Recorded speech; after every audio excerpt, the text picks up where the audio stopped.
Spearhead Radio. Mga balitang makatotohanan. Mga impormasyong walang halong kasinungalingan. Para sa kapayapaan at pagkakaisa ng sambayanan. Ito ang nag-iisang virtual radio ng inyong Philippine Army sa Kabisayaan. Spearhead Radio.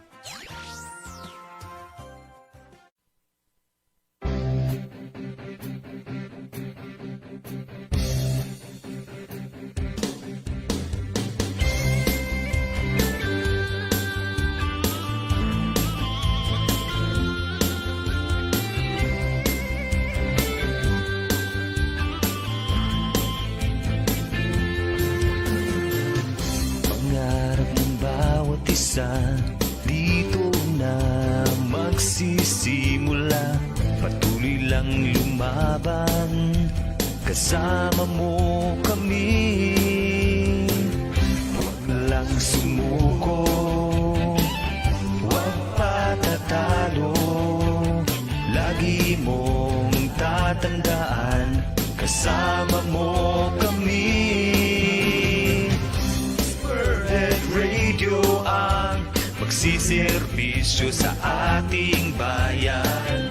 Spearhead Radio ang tunay at makatotohanan.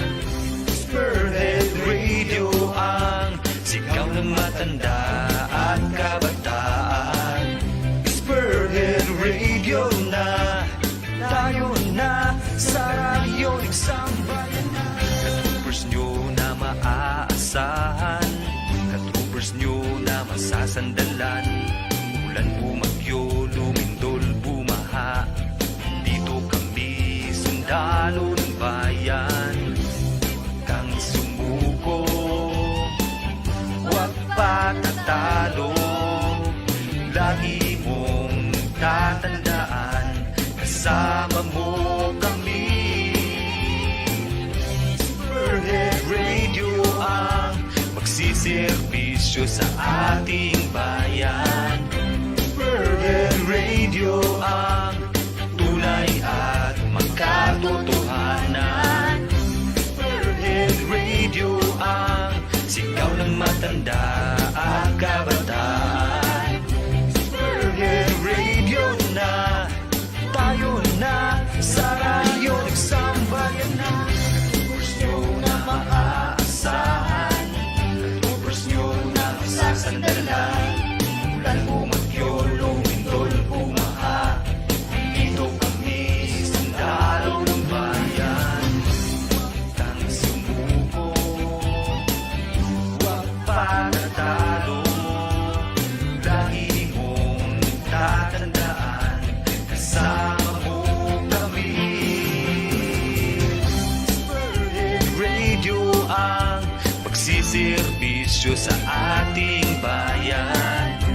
Spearhead Radio ang tunay at makatotohanan. Spearhead Radio ang sigaw ng matanda at kabataan. Spearhead Radio na, tayo na sa radyo isang bayanan. Spearhead Radio ang magsiservisyo sa ating bayan. Spearhead Radio ang tunay at makatotohanan. Spearhead Radio ang sigaw ng matanda at kabataan. Spearhead Radio na, tayo na sa radyo isang bayanan.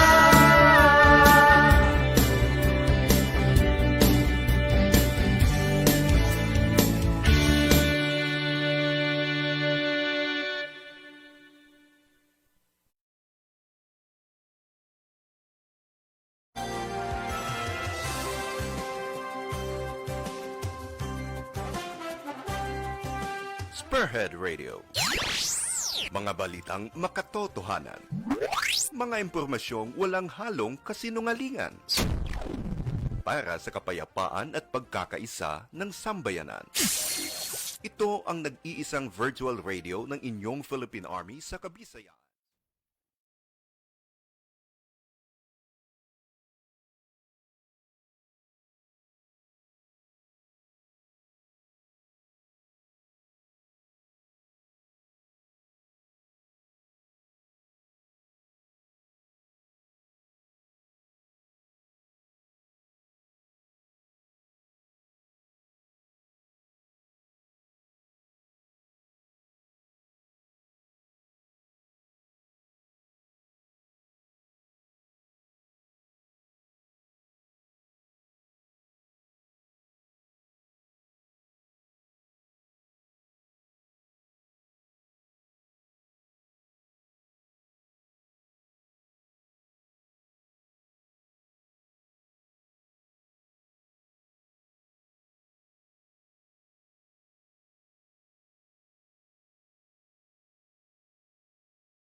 Oras sa Spirit Radio Philippine Standard Time, alas 5:09 sa hapon.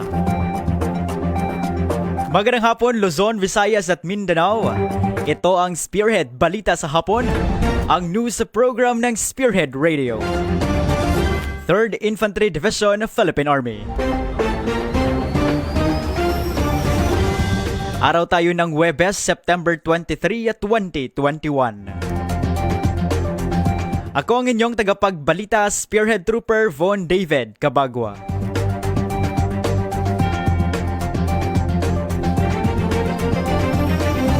At ngayon sa ulo ng ating mga balita.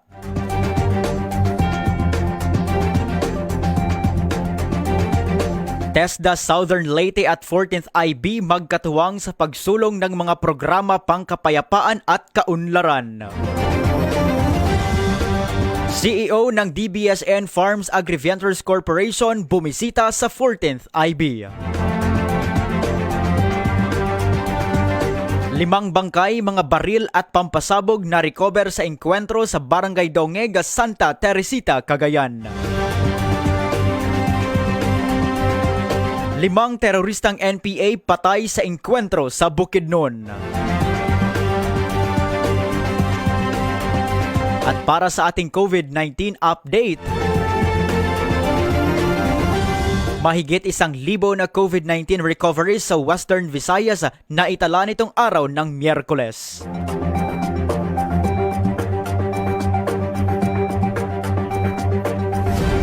At ngayon sa detalye ng ating mga balita.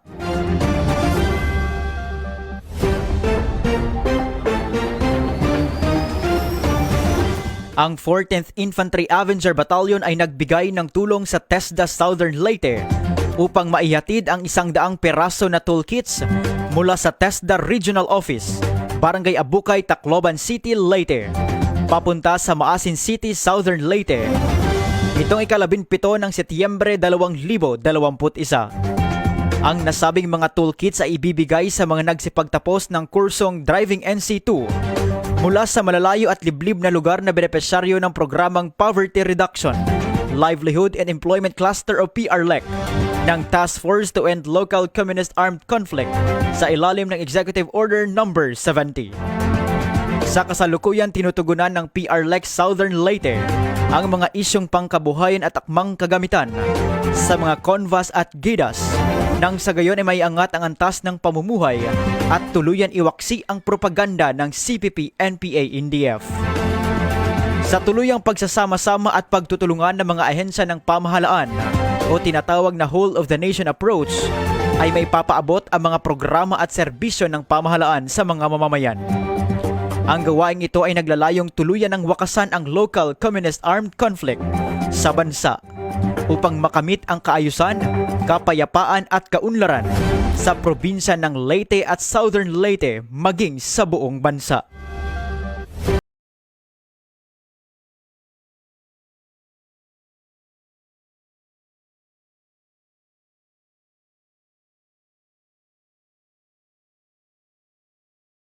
Dagang balita, ang Chief Executive Officer ng DBSN Farms Agri-Ventures Corporation na si Miss Sofia Norin A. Onyate ay bumisita sa tahanan ng Avengers sa headquarters 14th Infantry Battalion, Barangay Oges, Mahaplag, Leyte noong ika-20 ng Setyembre taong kasalukuyan.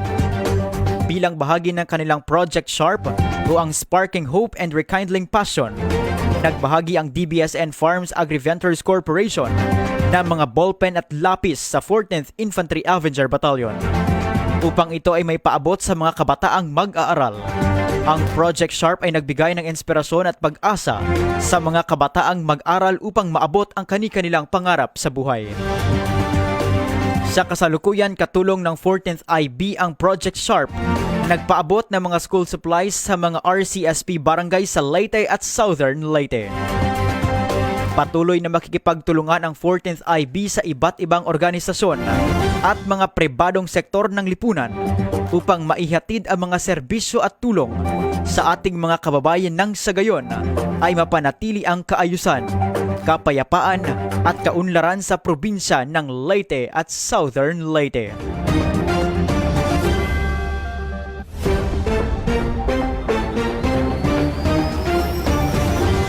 Abangan ang iba pang mga balita sa pagbabalik ng Spearhead Balita sa Hapon.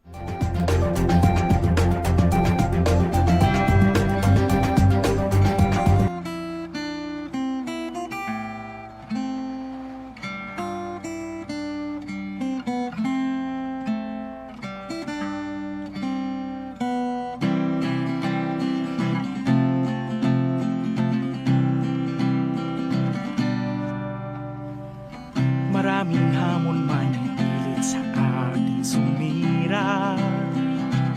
Patuloy tayo, marami mang pagsubok, pilit tayong pinaghiwalay.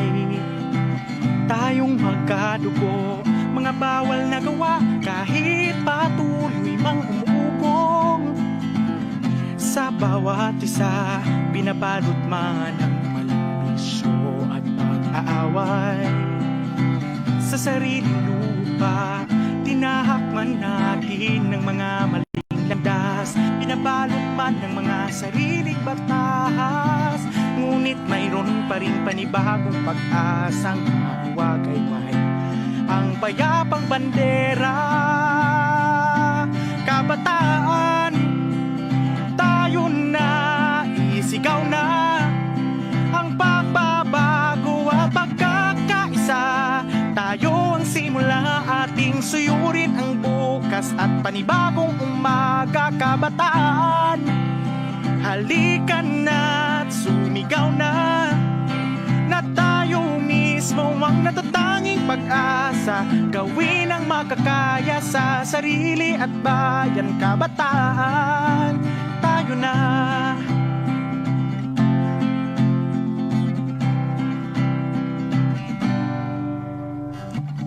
Mukha may tinakpan ng bubuk at nagkalayuan, tayo'y lalaban, Terorismo, droga man, pandemya ang ating kalaban. Di pababayaan, tanging kabataan ng pag-asa. Nasa kamay natin ang bagong simula, para sa Diyos, sa bayan at pamilya. Tayo na, iwagayway ating bandera. Kabataan, tayo na, isigaw na ang pagbabago at pagkakaisa. Tayo ang simula, ating suyurin ang bukas at panibagong umaga. Kabataan, halika na, isigaw na, na tayo mismo ang natatanging pag-asa. Gawin ang makakaya sa sarili at bayan. Kabataan, tayo na ang natatanging pag-asa. Kabataan, tayo na. Panuntunan ng makabayang pamilyang Pilipino laban sa COVID-19. Kami ang pamilyang Pilipino. Sa loob ng tahanan, bilang mga magulang, ipapatupad namin ang stay-at-home policy ng pamahalaan. Susundin naming pamilya ang protokol sa kalinisan habang nananatili sa bahay. Mangugas ng kamay. Tatakpan ng tisyo ang ilong at bibig kung uubo at babahi. at i-disinfect ang gamit na madalas hawakan. Pananatilihin ang kalakasan at malusog na pangangatawan. Upang manatiling kapaki-pakinabang sa muling pagharap sa aming naiwang tungkulin, Sa paaralan. tanggapan, At pamayanan. isa lamang ang lalabas kung kinakailangan. At dadalhin ang quarantine pass card. Magsusuot ng mask at gloves. Magdadala ng alkohol. Habang nasa labas ng bahay, dobling ingat ang gagawin. At iiwas na magkaroon ng physical na kontak sa iba kahit kaibigan man o kakilala.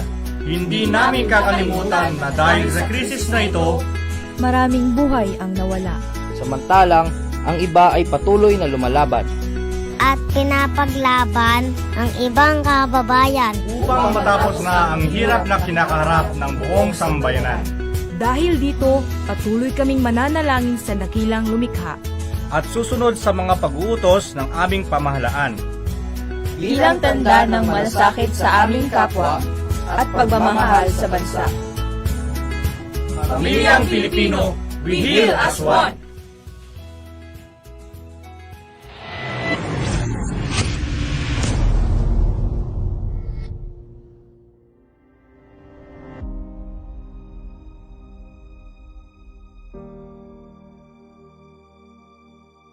The 3rd Infantry Spearhead Division, Philippine Army, traces its humble beginning from the defunct 3rd Military Area based at Camp Guadalupe, Cebu City. The 3rd Military Area then covers the 4 military districts in the Visayas. In 1970, it was reorganized as 3rd Infantry Brigade Separate with responsibility of over 16 provinces in the region. As the armed forces of the Philippines grew in May 1974, the 3rd Infantry Brigade Separate was upgraded to division-level command under then Brigadier General Fortunato Abad. The year 1986 brought major changes to the internal and organizational setup of the division. Among these changes is the transfer of the division headquarters from Cebu City to Panay Island. Initially, the 3rd Infantry Spear Division contingent temporarily occupied the military cantonment area at Camp Hernandez in Dingle, Iloilo.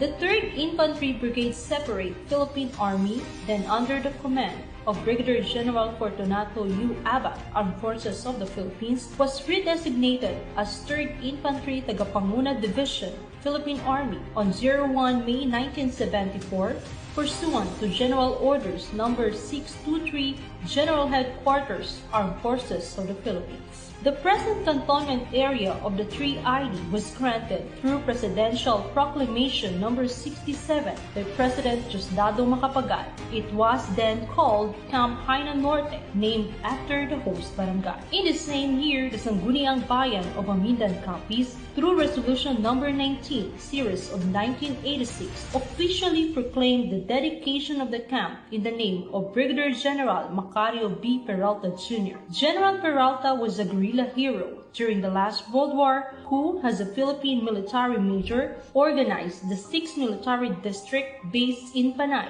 and successfully led the guerrilla movement in the Visayas against the Japanese invaders. This camp officially carried the name Camp General Macario B. Peralta Jr. on 01 May 1987. Later, when engineers completed enough facilities in Camp Peralta, the whole division relocated on 15 July 1987. Camp Peralta has then served as the home of the Spearhead Troopers in the bastion of democracy in this part of the country.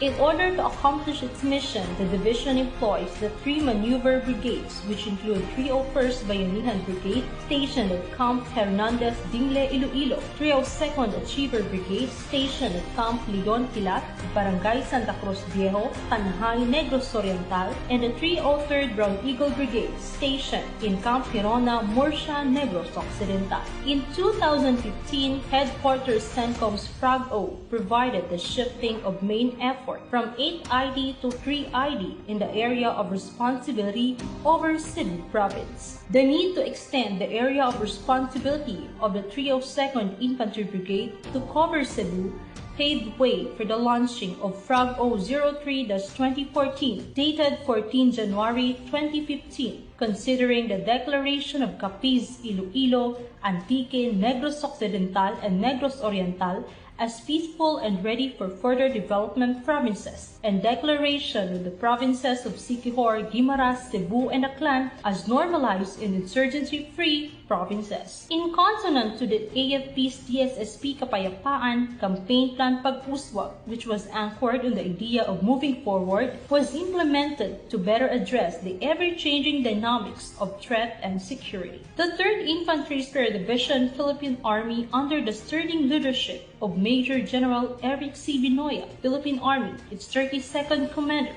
never stops its pursuit of peace and success despite the uncertainties and distractions brought by the COVID-19 pandemic. Spearhead Troopers continue its promptly response to fight COVID-19 pandemic through intensified information education and communication campaigns to raise awareness to every individual on the preventive measures to help contain the virus. Moreover, the command also provides manpower and security to help the different government agencies and private institutions in their COVID-19 related activities. The Spearhead Division yet again made strides in operational level by distinctively eliminating the components of the enemy, depriving them of any support from the public, impeding its armaments and decisively destroying them. The intensified military operations conducted in 2 regions under its AOR from 11 May 2020 to present time have resulted to the neutralization of 625 personalities, 22 of which were killed during the engagement, 11 were captured, 37 were apprehended, and 558 have surrendered. Among the neutralized individuals, 27 were listed in the periodic status report, and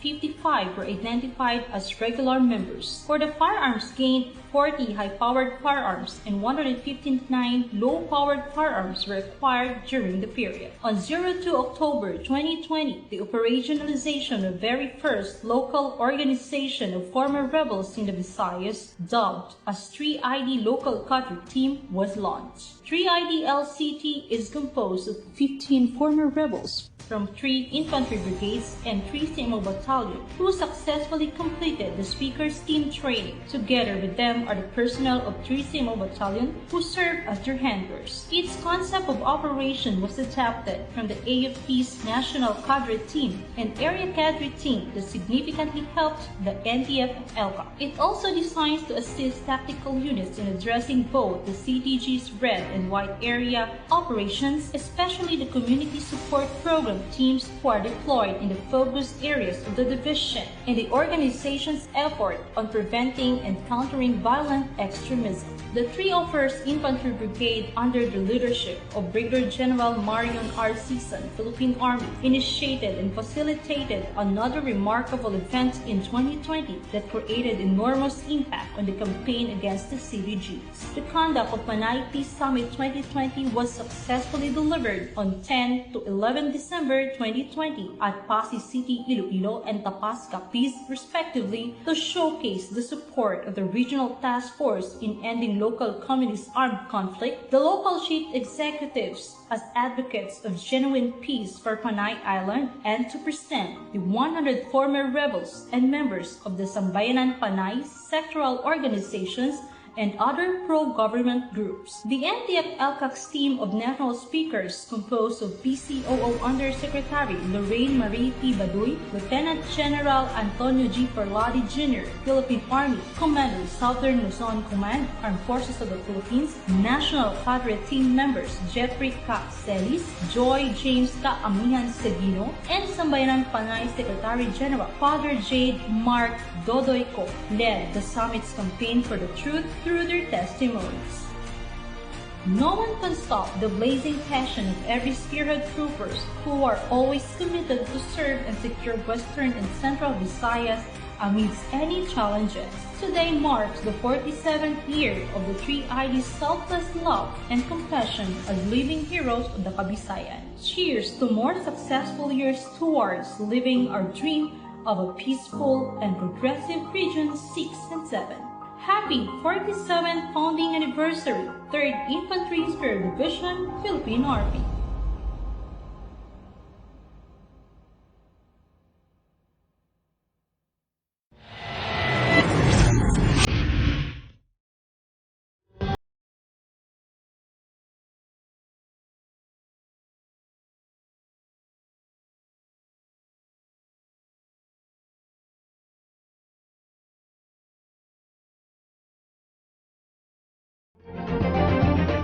At sa karagdagang mga balita, kinumpirma ng 5th Infantry Division Philippine Army na mayroong 5 bangkay na mga miyembro ng New People's Army o NPA ang kanilang natagpuan sa pinangyarihan ng engkwentro sa bulubunduking bahagi ng Barangay Dongega, Santa Teresita, Cagayan. Ito'y matapos mapasok ng tropa ng militar ang kuta ng mga rebeldeng grupo kung saan naglunsad ang Philippine Air Force ng airstrike nitong Setyembre 21, 2021. Batay sa inilabas na datos ng 5th ID, maliban sa 5 cadaver, nakita rin sa lugar ang 2 5.56 M16 rifles, isang 5.56 Bushmaster rifle, 5 anti-personnel mines, isang hand grenade, 4 na magazines ng M16 rifle, 7 ammos ng M79 grenade launcher, isang roll detonating cord, 5 Baofeng radios, 2 radio charger, 5 SD cards, 4 na USBs, 4 na cellphones, isang camera, isang tablet, medical supplies at equipment, at subversive documents. Sa ngayon ay patuloy ang ginagawang clearing operations ng mga militar, maging ang pursuit operations sa mga posibleng kasamahan pa ng mga namatay na rebelde. Patuloy naman na nakaalerto ang hanay ng PNP, katuwang ang mga local government units na ngayon ay nakataas sa high-risk checkpoints para sa posibleng exit point ng mga rebelde. Nanawagan rin sa komunidad ang mga otoridad na kung may nalalaman na kahinahinala na individual ay maaaring ipagbigay alam lamang sa mga kinauukulan.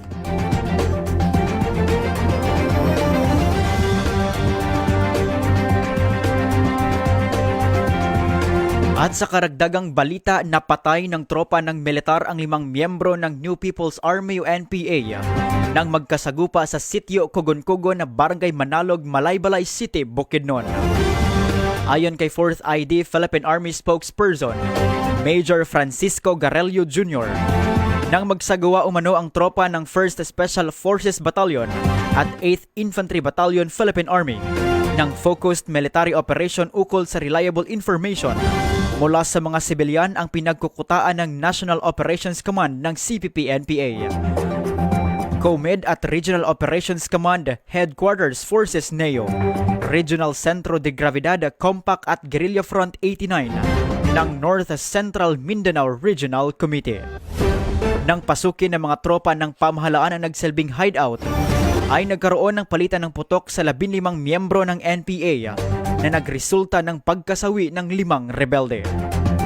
Umatras ang mga rebelde at naiwan ang 12 matataas na kalibre ng baril sa encounter site na kinabibilangan ng 6 na AK-47 rifles, 2 M16 rifles, 3 M653 rifles, caliber .45 pistol at iba pang kagamitang pandigma.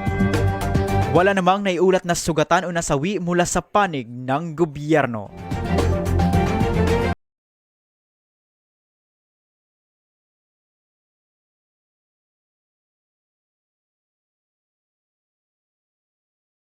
Para sa ating COVID-19 update.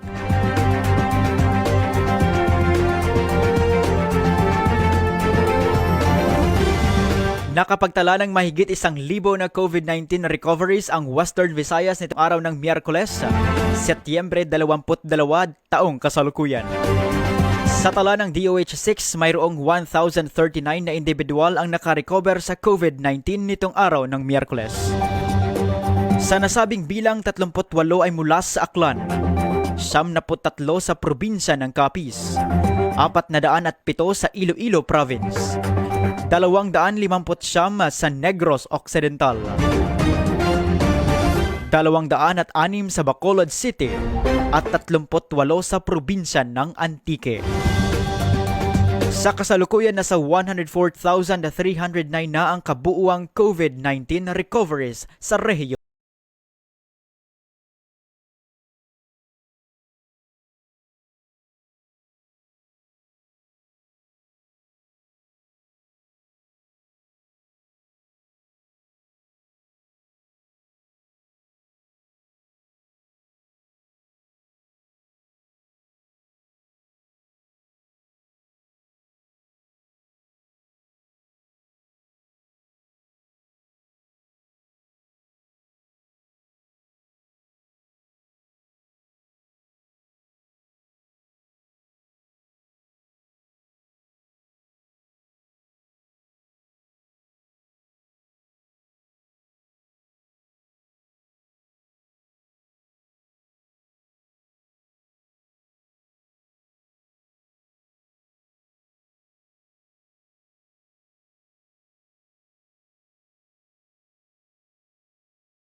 Update.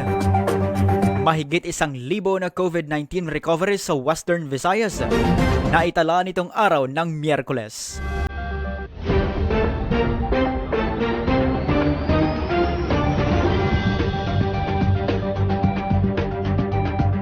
Bago tayo magpaalam, batiin muna natin ang ating lahat ng mga followers at viewers na nakatutok live sa Spearhead Balita sa hapon. Of course, unang-una binabati natin ang ating butihing commander ng 3rd ID na si Major General Benedict Arevalo. Magandang hapon po, sir. And also sa ating spokesperson ng 3rd ID na si Major Sinon Pansito III. Magandang hapon po, sir.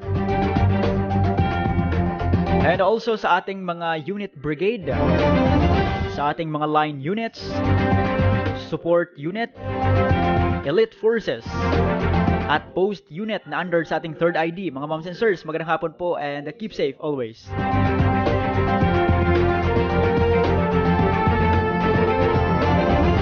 And also, binabati din natin madang hapon si Captain Eric Faler at sa lahat din po ng mga taga-S7 ng 301st Infantry Bayanihan Brigade. Magandang hapon po mga sirs.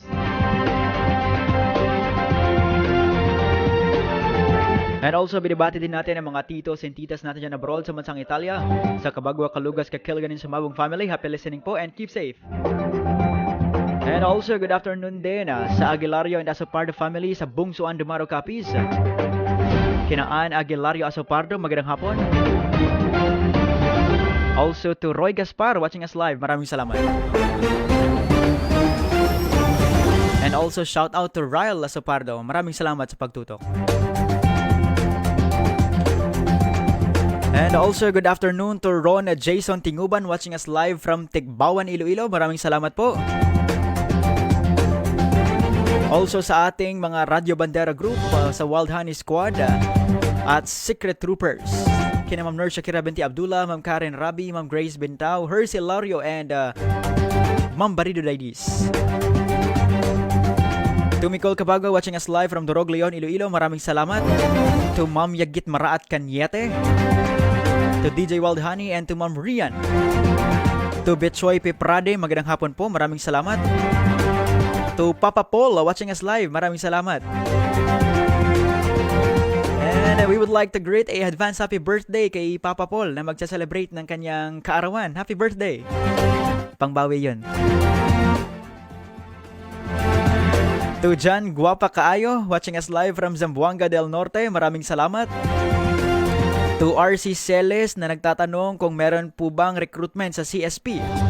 Sir RC Celes, feel free po na mag-drop ng inyong mga tanong sa aming Facebook page na Philippine Army Spirit Troopers dahil meron po tayong tao doon na magsasagot ng inyong mga katanungan. Maraming salamat po, sir.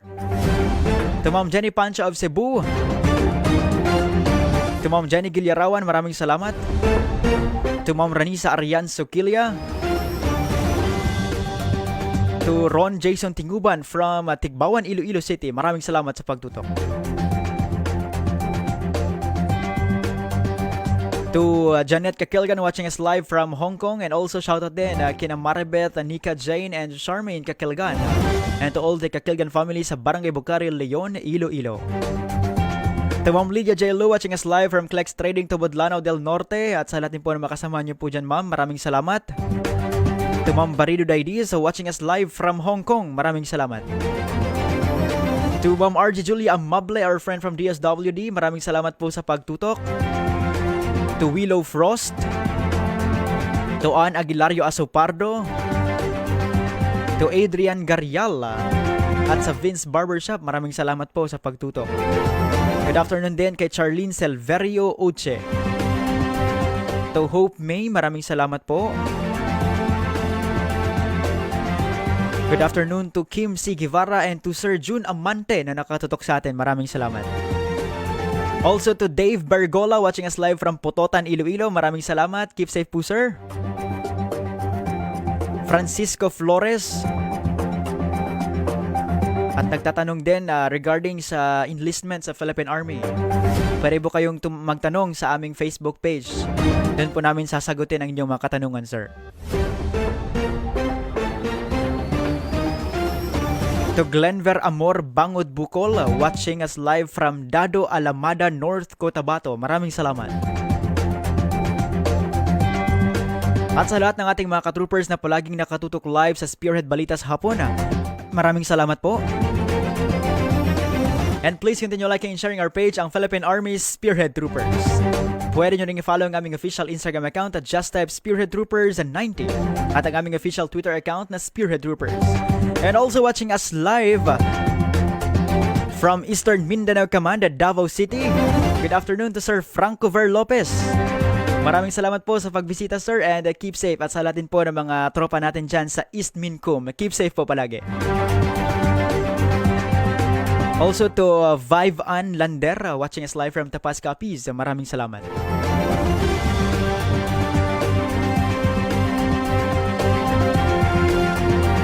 And also mapapanood din po tayo live sa Iloilo Newsline Facebook page. Good afternoon to Sir Johnny Diaz. And paki-subscribe na rin po sa aming YouTube channel, ang Philippine Army Spearhead Troopers. At sa ating mga ka-troopers, 92 days na lang po before Christmas. Advance Merry Christmas sa lahat. To Ana Marie Molet, maraming salamat. And also shout out to Rez Cabarles Rodriguez watching us live from Icadios, Leon, Iloilo. At sa lahat din ng mga kasama natin dyan, or mga kaibigan natin sa Icadios, Leon. Maraming salamat. Keep safe.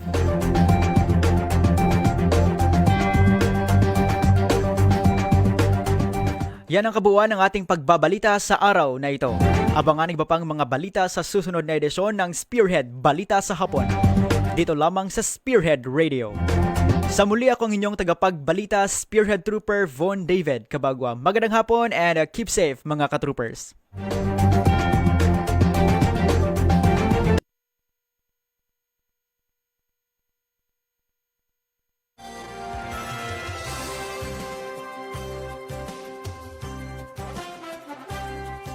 Spearhead Radio. Mga balitang makatotohanan. Mga impormasyong walang halong kasinungalingan. Para sa kapayapaan at pagkakaisa ng sambayanan.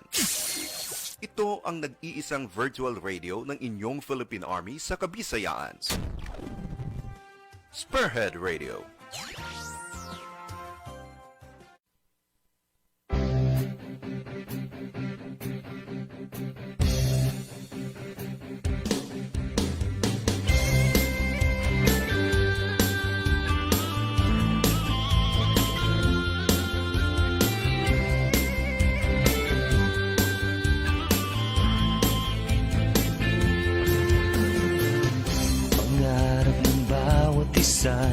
Dito na magsisimula, patuloy lang lumaban, kasama mo kami. Huwag lang sumuko, huwag patatalo, lagi mong tatandaan, kasama mo kami. Spearhead Radio ang magsiservisyo sa ating bayan. Spearhead Radio ang tunay at makatotohanan. Spearhead Radio ang sigaw ng matanda at kabataan. Spearhead Radio na, tayo na sa radyo isang bayan na. Ka-troopers nyo na maaasahan, ka-troopers nyo na masasandalan. Ulan bumagyo, lumindol, bumaha, dito kami sundalo ng bayan. Huwag kang sumuko, huwag patatalo, lagi mong tatandaan, kasama mo kami. Spearhead Radio ang magsiservisyo sa ating bayan. Spearhead Radio ang tunay at makatotohanan. Spearhead Radio ang sigaw ng matanda at kabataan. Spearhead Radio na, tayo na sa radyo isang bayan na. Ka-troopers nyo na maaasahan, ka-troopers nyo na masasandalan. Ulan bumagyo, lumindol, bumaha, dito kami sundalo ng bayan. Huwag kang sumuko, huwag patatalo, lagi mong tatandaan, kasama mo kami. Spearhead Radio ang magsiservisyo sa ating bayan. Spearhead Radio ang tunay at makatotohanan. Spearhead Radio ang sigaw ng matanda at kabataan. Spearhead Radio na, tayo na sa radyo isang bayanan. Spearhead Radio ang magsiservisyo sa ating bayan. Spearhead Radio ang tunay at makatotohanan. Spearhead Radio ang sigaw ng matanda at kabataan. Spearhead Radio na, tayo na sa radyo isang bayanan.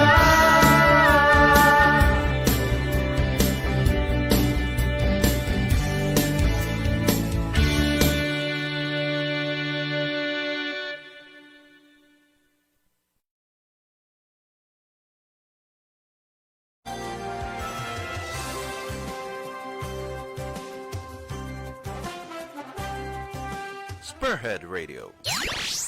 Mga balitang makatotohanan.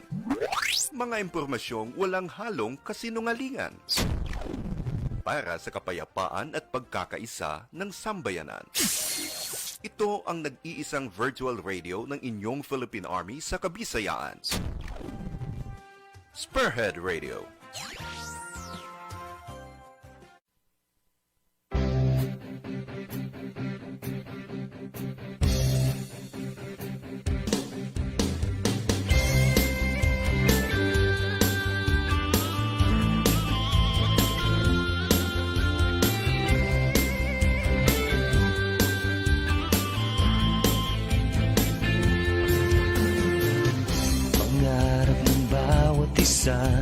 Dito na magsisimula, patuloy lang lumaban, kasama mo kami.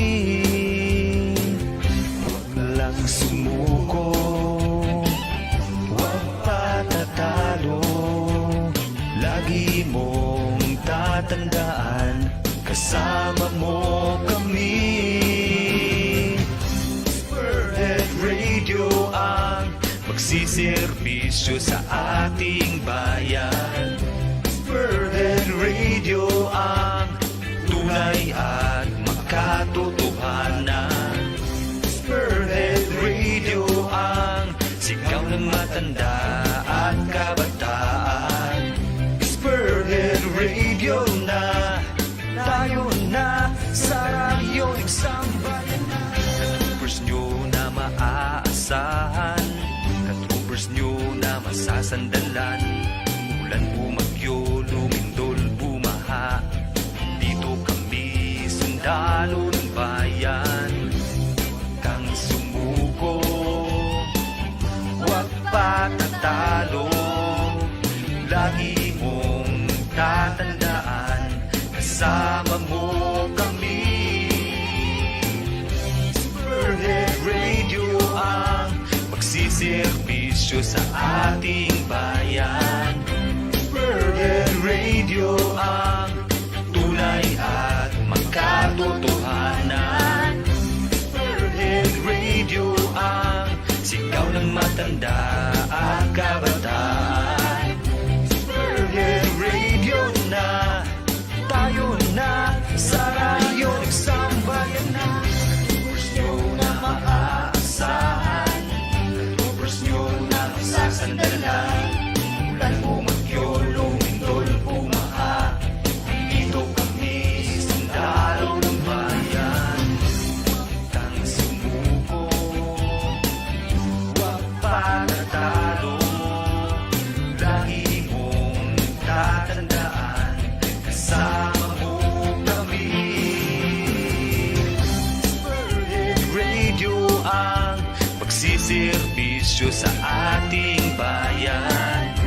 Spearhead Radio ang tunay at makatotohanan.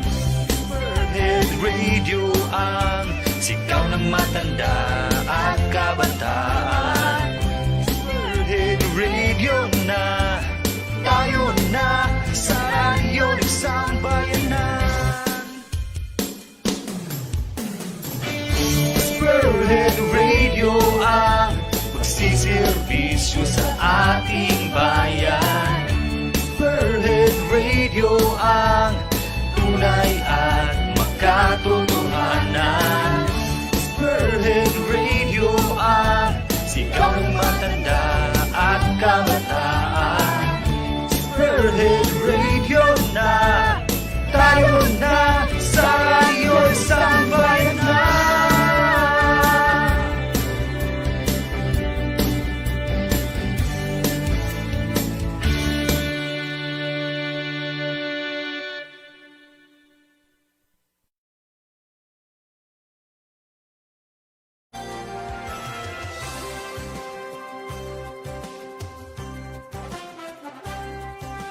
Spearhead Radio.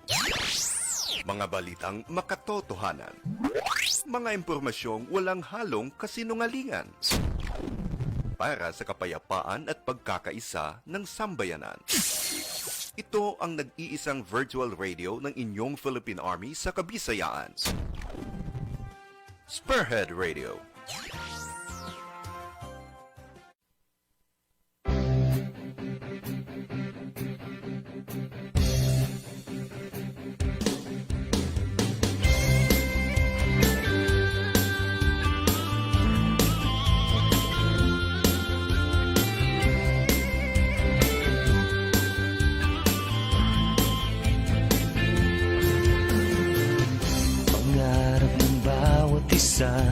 Dito na magsisimula, patuloy lang lumaban, kasama mo kami.